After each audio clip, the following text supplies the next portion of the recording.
Maraming Ilog the musical. We would like to request the members of the press to please stay for some questions. Muli mo, palakpakan natin ang tabing Ilog the musical! Isang magandang gabi po sa inyong lahat. Ito nga po ang kauna-unahang produksyon mula sa ABS-CBN's Teatro Kapamilya. Maraming salamat ho sa lahat na nandito ngayong gabi. And we welcome and thank you for journeying with the newest barkada via Tabing Ilog the musical. We would like to introduce the members of the artistic team to please, and also please join us here on stage. Of course, let's welcome our director, Topper Fabregas.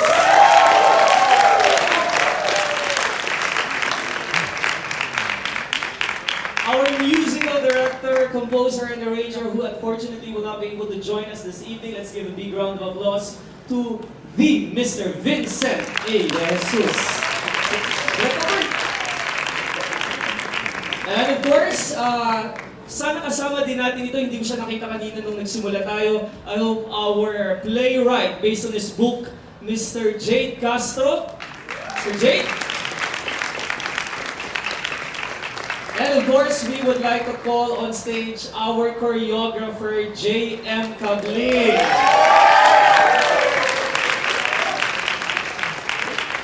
At kasama na namin siyempre sa team ang ating lights director, Sir Meliton Roja, Sir. Sawahan mo kami dito. And of course, our sound designer, Glenn Ford, Malimbad. Sir Glenn Ford, join us. At kasama din natin tumutulong sa cast almost every day din ang ating assistant director, Sir Eric.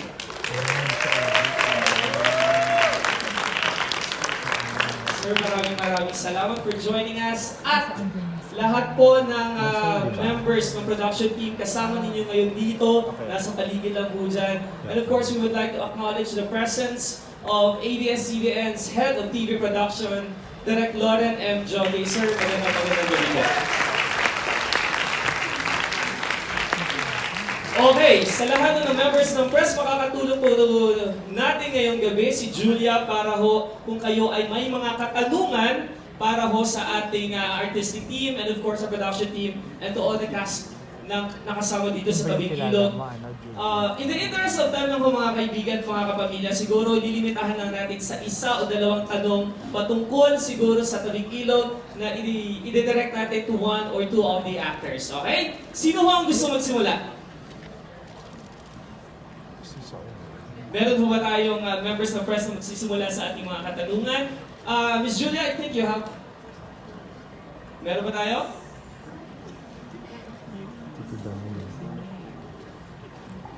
Dito sa harapan. Ayan. Kindly, please be recognized. Kindly state, of course, introduce your name and of course the... Congratulations po. I'm GP from Bea. Pep. Good evening po. Question lang kay Kiara sa Rovic. Sorry, what's your name? Ian. Okay. Hindi, kasi parang ang ganda ng chemistry nyo, no? And ang ganda nung natulong ng Tabing Ilog kasi parang nagkaroon ng bagong flavor si Eds at saka si Rovic. Parang question na lang is, how are you expecting kung paano i-accept ng tao yung pagiging Rovic and Eds yun because they are such iconic roles at this time. Parang kayo naman sa team. Well, ako, honored ako na makapareha ko si Ian na galing talagang theater actor din talaga. And he's been so, actually lahat sila ng mga taga-teatro talaga, even yung mga production. Sobrang naging patient nila sa amin na first time mag-teatro din. So, ako naman, parang happy lang talaga ako na, ayun, naging kapareha ko si Ian. And ako yung thought na lang na yun ang iniisip ko eh. Sana talaga, sana talagang maganda yung pagtanggap ng mga tao sa Rovic and Eds ng itong 2020. For me naman po, I think of this as an opportunity to bring something new to something that we all love. Kumbaga, it's set in a very new time, alam mo yun, parang may bago na mga elements like cellphones, ganun. And that also calls for new characters.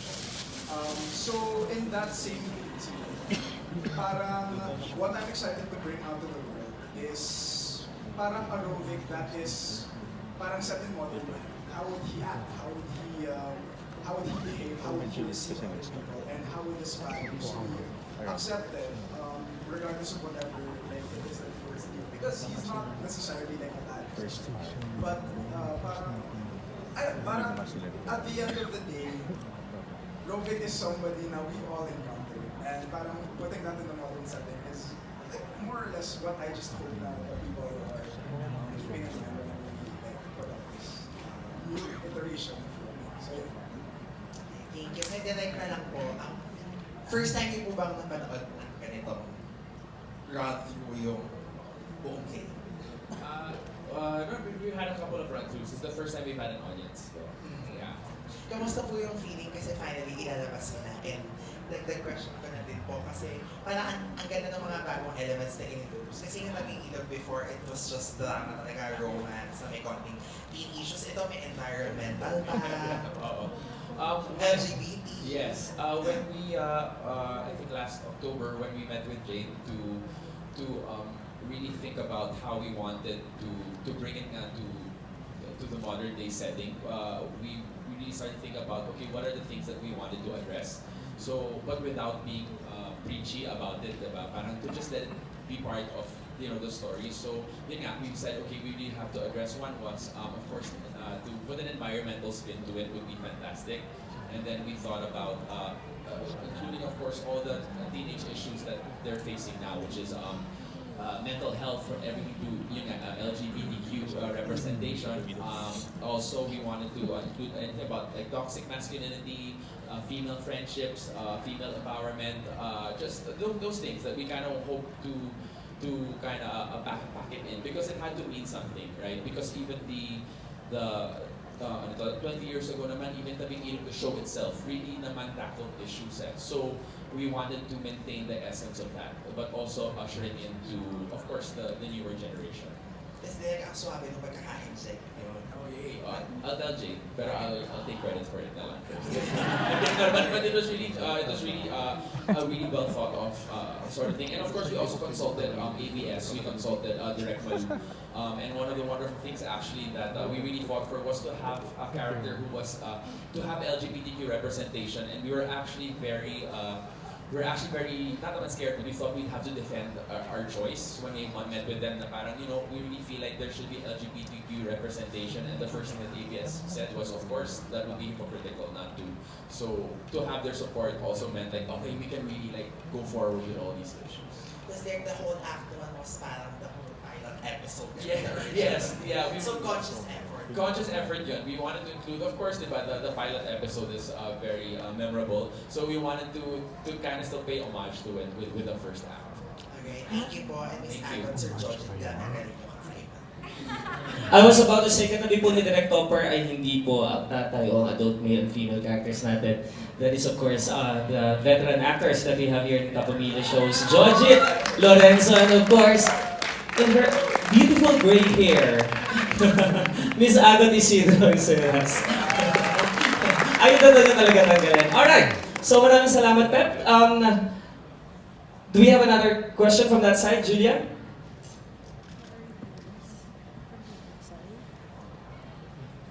Just like James, what James, meron dito.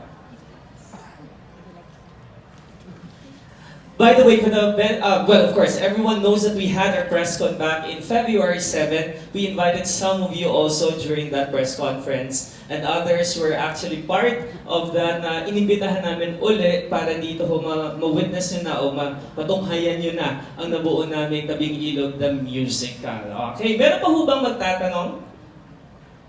Parang naiwan ho lahat sa Tabing Ilog, no? Sir, please introduce yourself and of course the media company that you're representing. Hi everyone, I'm Brad Franzuela. I'm from De La Salle College of St. Benil. And I'm from the Benil General Office. She's from the Benil Press Corps. So yung question ko po is for director. The new Ilog being a transmedia play, similar with Changing Partners, kind of in a opposite way now. What do you think po is the importance it plays now in the digital age, being in a play rather than something that is present in digital platforms? Well, at first, we really want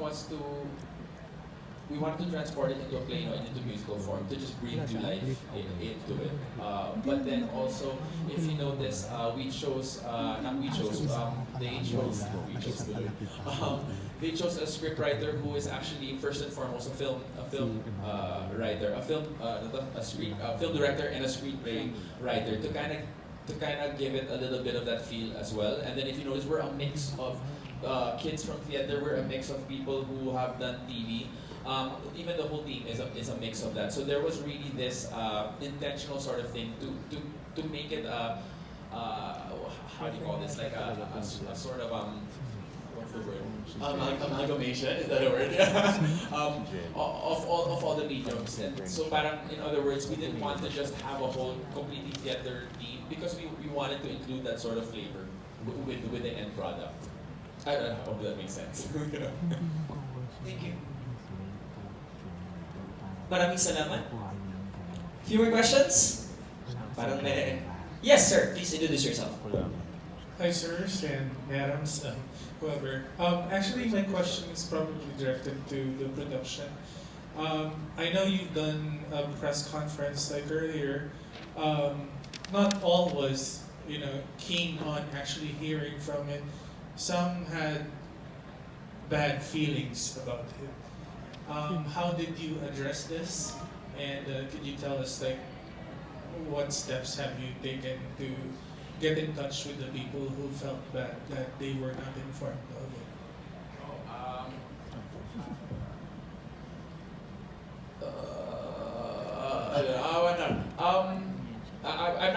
I'm actually not at liberty to answer that. So I think someone from ABS should be the one to answer that, just so that it's answered properly. Actually, I don't have my own sagot, but.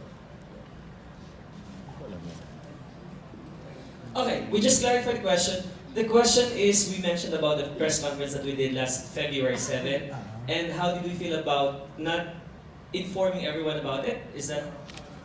Like, I've read that some of the people were not informed about it. They felt bad. Okay. Some people from the team. From the Tabigila creators. Okay. I think we have with us our business unit head for Starhan Management Incorporated and for ABS-CBN, of course, Mr. Raymond Dizon. Sir? Thank you for that question.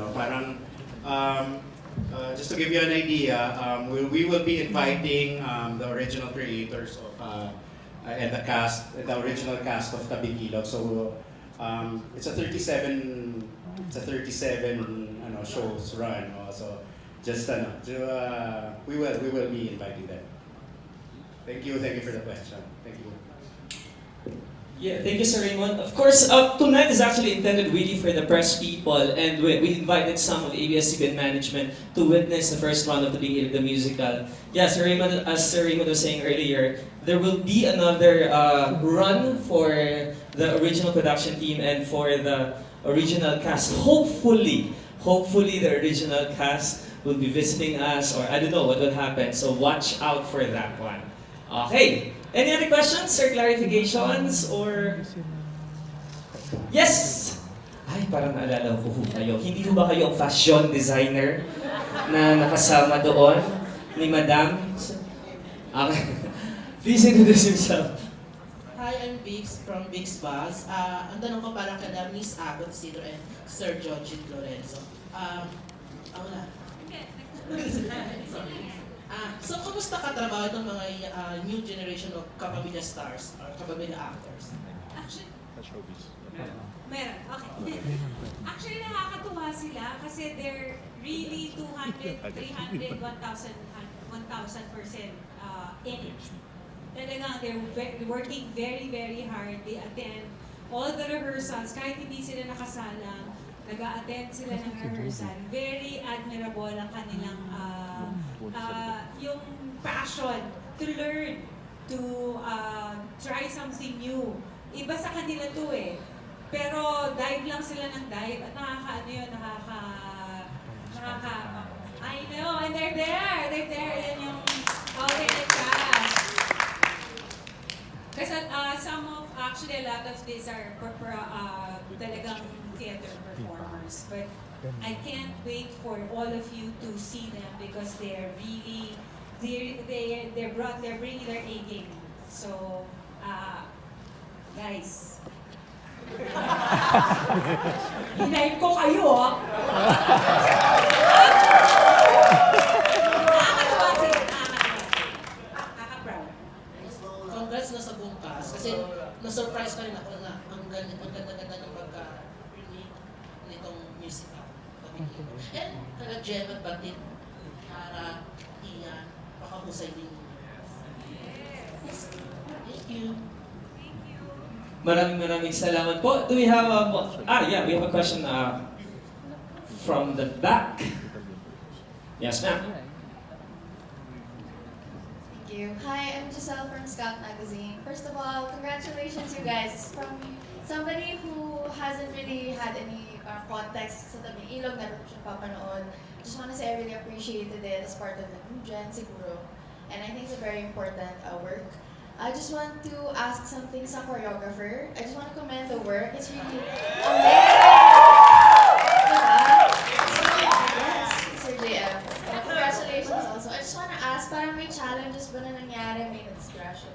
No, I mean, parang I'm just interested on the process on how, I mean, it's really difficult to choreograph an ensemble cast na like everybody has to have a great amount of spotlight and all that. So parang, what was the process like? What were the challenges? And if you had any inspirations on the choreography? Magandang gabi po sa inyo. Wow! Yung isang challenge, isa sa mga challenges ay definitely hindi naman lahat sila ay dancer dito sa grupo. But kailangan lang talaga namin maging patient kung paano.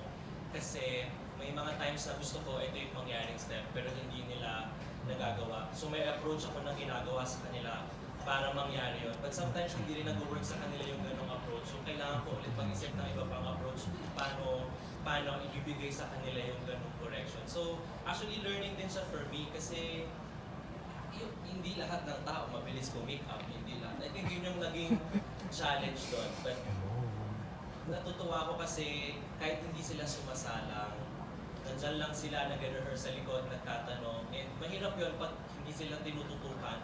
Pero may initiative sila to rehearse and take responsibility na, shucks, pag ako yung sumalang dyan, kailangan alam ko na. So, yun.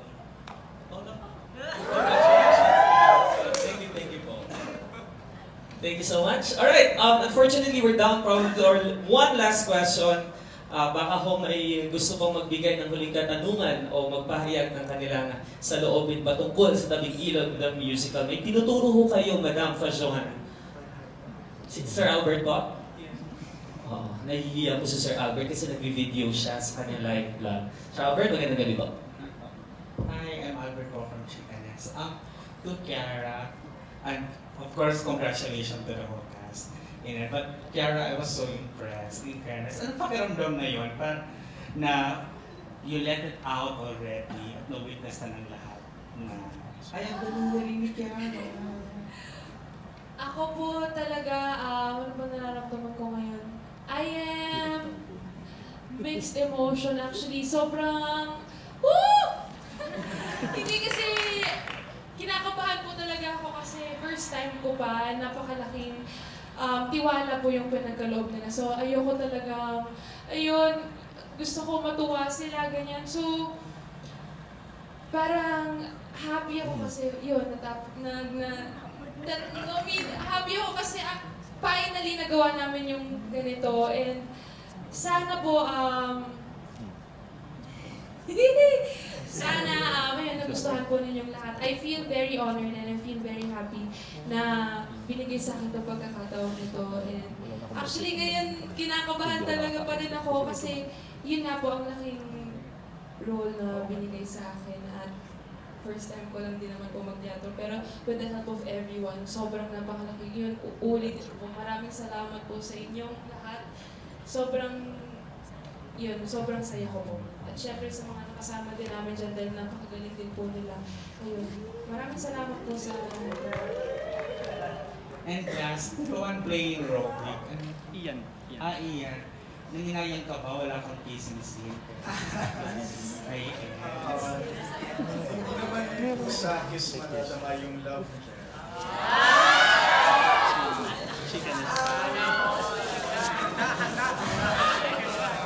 Ang na-appreciate ko po actually sa entire process of putting up the play is yung what the kiss means throughout the play. Kasi parang there's the kiss with Jerry that means something else. There's the kiss na I want sana from Eds which means something else.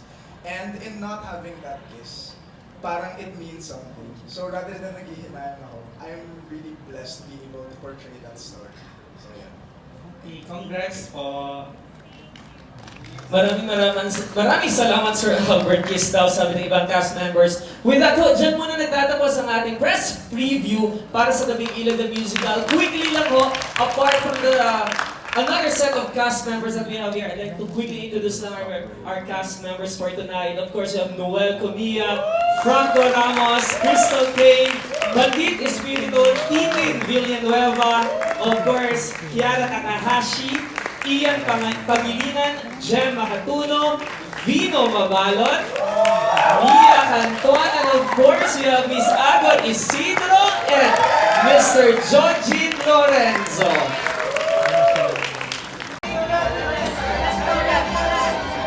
Pagkatapos ho nila, tatawagin ko ang ilan pa sa mga cast members ng Tabing Ilog, the musical. Let's go, guys! Please join them on stage.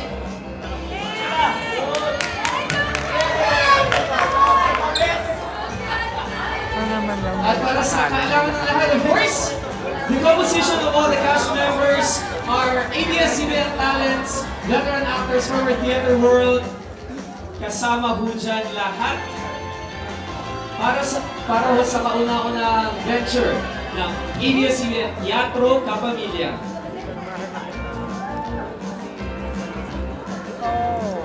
Muli po, samahan nyo kami na bumalik sa ilog kung saan ang mundo'y tahimik at inaantay po ang inyong pagbabalik. Maraming